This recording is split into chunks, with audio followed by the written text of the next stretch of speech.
Welcome to Beginning, Intermediate, and Advanced Playwriting. Beginning Playwriting, Lesson 1.4, Writing for the Theater.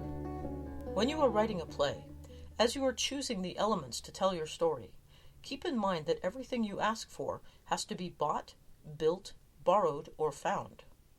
So as you are creating your story for the stage, remember that this is not the best medium for car chases, a helicopter landing, explosions, crowds of people, walls of water, or even extra characters. You may have in your mind the show you've seen in huge theaters with all these elements, but unless you know a clear path to getting your play produced in a huge theater, it's better to write a play that can be produced anywhere. Setting parameters for an artist makes us crafty, so use the limitations of theater to make your work even stronger. In a short play, you are confined to one setting. So choose a setting that all by itself evokes the audience's interest.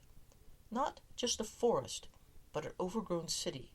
Not just a beach, but the shore of an unknown island. The brig of a spaceship, the bedroom of a famous dead movie star, the deck of an abandoned freighter, the junkyard for old trains. Try, in any case, to choose something other than yet another living room and kitchen. As you think through your play, choose a location where your whole story can unfold. If you start your play on a street corner, you're probably going to have to move to another location for the next scene. If the next scene takes place in the office of the main character, a financier, that's probably where you want to set the whole play. A hospital room or a table at a restaurant are usually places where only one scene of a story occurs. Find a way to write a play so you don't need the itinerant location. Yes, it is possible to bring the lights down, change the setting, change the time, and bring the lights up again in another location. It is better not to do this.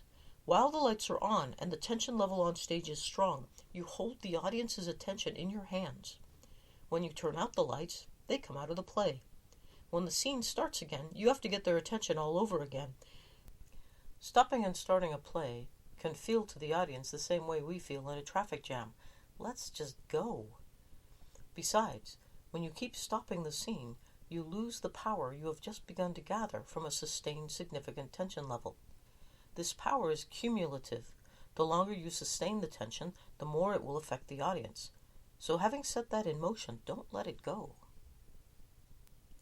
When you choose the characters you need to tell your story, only include the principal ones you absolutely have to have. If you find yourself planning to have a character on stage for only one scene, you should probably cut that one and figure out another way to tell that part of the story. Your three biggest budget items in producing a play are renting the theater, building the set, and paying the actors. If you look through the specifications for script submissions, you will always see a limitation for how many actors the producer wants the script to have. If you can write a play with only 2 or 3 actors, that is the best. The theater has certain strengths, and they are not the same as those of film and television. The power of the theater is in sustaining a dramatic scene for up to an hour or more. The tension between the actors fills the theater and works on the audience, the one feeding off the other until it fills the theater.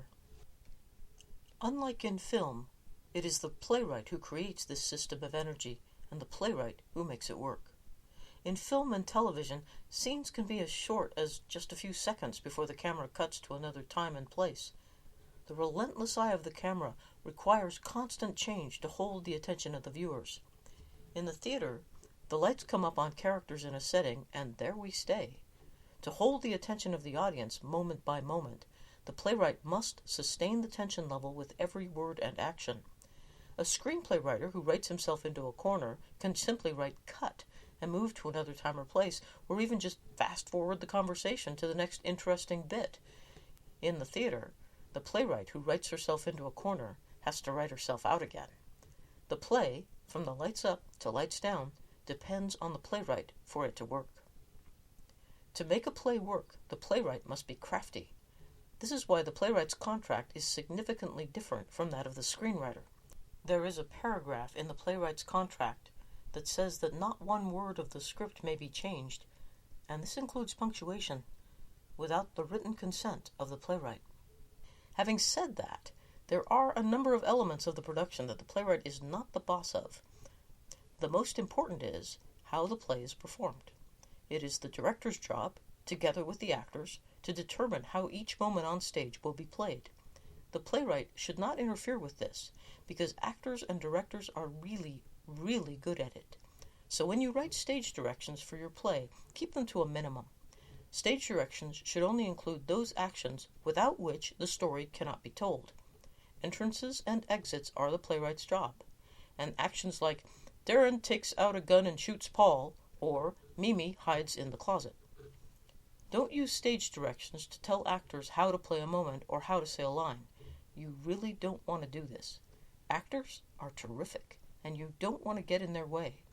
They spend years of their lives practicing how to get the utmost out of a dramatic moment on stage. Let them do their work. It redounds to your credit after all. So your stage directions should not include any adverbs directed at the actor. Also, if your stage directions are telling the actors how to play a moment like he says sadly, or he looks confused, or she walks stiffly, theater professionals who read your script will know you don't know where the professional lines are drawn. So keep your stage directions to a minimum. If the play won't make sense without a stage direction, that's one you should put in. At the beginning of your play, the playwright is in charge of describing the set. Your production team needs to know where the entrances and exits are located. Your set designer will need to know what location he is building. Your lighting designer needs to know what time of day it is. Any major set pieces that you need to have on stage to tell the story, a closet or a mantelpiece, a window or a television, should be listed in your opening stage directions.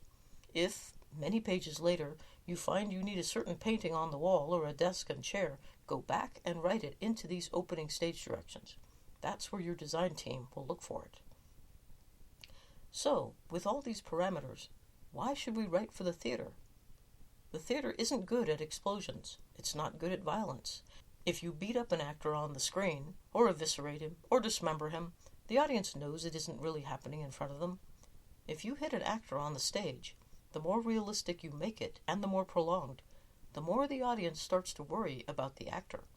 They'll come out of the play if they think the actor might really be hurt. So actual violence doesn't work in the theater nearly as well as symbolized or stylized violence, but what really works is violence that is psychological. As the lights come up on the stage, the audience is filled with anticipation. All their attention is on the stage. When you set a significant tension level, that attention is strengthened, and the more tension you feed into the play, the more strongly it is felt in the audience. In this environment, the playwright has the power to draw every mind in the room into the world of the play. The audience feels the play through the experiences of the characters. Through this empathy, you have the power to cause the audience members to see the world as you wish them to.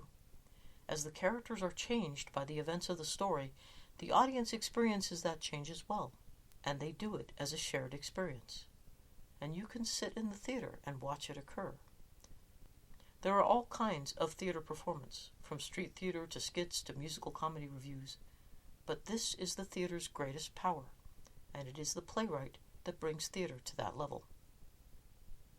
Did you write a 3-page play exercise? Was it fun? Your exercise for this lesson is to write another short play, 5 to 7 pages long. For this play, add a third character if you need one.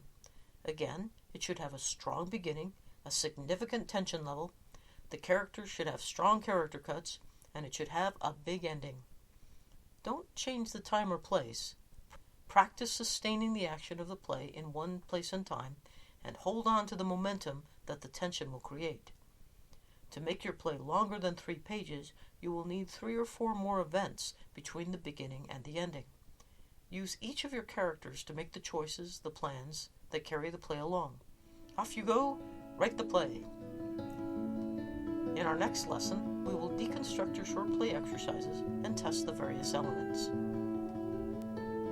If you would like more information on playwriting, my manual, Playwriting, the Merciless Craft, Comprehensive Techniques for Mastering Beginning, Intermediate, and Advanced Playwriting, is available from Amazon as both an ebook or a paperback. If you have questions or comments, or are interested in a workshop or master's class, you can contact me through my website at thecarolwolf.com.